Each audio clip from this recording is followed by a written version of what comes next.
Well, Mr. Jayaraman, thank you for joining us. What have you observed in terms of trends in the human resource sector? Well, I think we are at the cusp of a major transformation.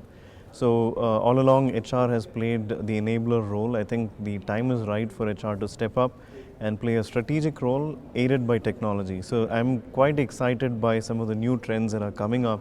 Um, you know, be it in terms of gamification, in terms of anytime, anywhere, and in terms of analytics. So, I think we've just scratched the surface when it comes to looking at data with respect to people, but with technology we are truly empowered to take some strategic decisions based on these few trends. And not to mention mobile, I think that's going to transform the way an employee interacts with the organization, be it in terms of an onboarding or capability development or assessment or engagement. So I think we are looking at a major overhaul and a revamp of HR processes and systems. Right. How do you think India can make companies such as Google and Facebook, where people would really aspire to work? Their Indian captives are doing that, but Indian companies in its own, how can they go ahead? I think there are a few companies that are leaving a big mark. InMobi, for instance, in the mobile space, is an Indian company. Flipkart, of course, was an Indian company, now headquartered in Singapore. We are getting there. So, in terms of product innovation, we do need an ecosystem around it. So, in Silicon Valley, it works because you've got the VCs, you've got the universities, the large organizations, and the startups. There's a cycle that moves that entire system. Whereas here, I think there are some missing links in terms of larger companies acquiring smaller organizations. So that chain is probably not that strong, but it is not completely inconceivable that in a few years India will get there as well. Right. If you are to name three challenges the sector is facing and what are its solutions? Yeah, so I think availability of talent, I would say, is probably number one challenge that across sectors, across organizations, that's the number one issue. Because today the new age employees are really not looking for a job. They want a career. They want the sense of purpose. They want learning. So the value proposition that organizations need to offer them is completely different from what they are used to. So I think that attracting new talent is going to be a big challenge. And of course, retaining them. Today, there are so many options out there, and employees are really spoiled for choice. And that really puts a lot of pressure on companies to do the best. And we've always focused on the customer, and we've always spoken about value proposition for customers. But today is very, very important to talk about value proposition for your internal customers, which is your own employees. So that, and also this whole notion of innovation, right, and the ecosystem that I spoke about, that needs to be in place as well. Those are the three challenges that I foresee. All right. At present, we are seeing a trend wherein the startups are not facing a problem with regards to the best of the human resource. And we see that even the youngsters are going ahead and joining the startups, considering the package and also the careers there. So what's that they are doing which the MNCs are not able to do? Firstly, the funded startups are able to pay top salaries to attract top talent from premier colleges. So I think it's not just about the pay package. They've done really well in coming up with an employee value proposition which goes beyond just money, right? So I think the number one reason why Gen Y comes to an organization and becomes an employee is the sense of purpose, the why question. What am I going to do? What is the mission all about? That sense of connection with that mission is what the Gen Y cares about. And of course, the career roadmap.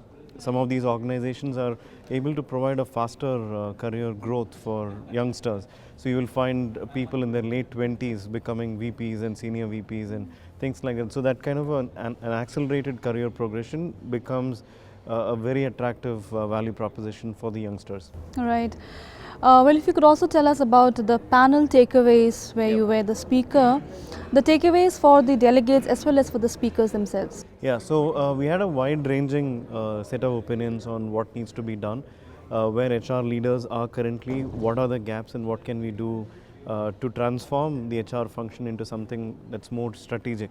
So from that standpoint, my takeaways are number one, view HR as a holistic function. It's not just about staffing, it is something that impacts the organization's bottom line. So HR leaders themselves need to see that connection between their work and the bottom line. So maybe there is a lack of business acumen somewhere which needs to be addressed.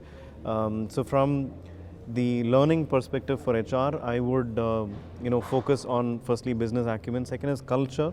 I always think that culture eats strategy for breakfast.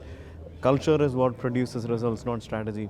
To that effect, HR leaders can become the cheerleaders for the organizational culture, be the spokesperson for it, and that produces results. And the third takeaway is the 98/2 principle of influencing. I firmly believe that HR leaders today may not have the direct authority over the different stakeholders, but that doesn't stop them from influencing others, even though there is no authority, to get things done. All right. Overall, how long will it take? 5 years, a decade, where you think HR will take a front seat? I have often been surprised whenever it comes to a forecast. I thought marketing as a function is going to take a long time to be able to answer this question on ROI. But look at what has happened in the last 5 to 7 years. That entire function has been transformed. Today we have digital marketing, and through that, a marketing manager is able to say, here's what I invested and this is what I got. And there is no other gray area around it, right? So I think it might happen sooner than we all think because of the convergence of many technologies coming together.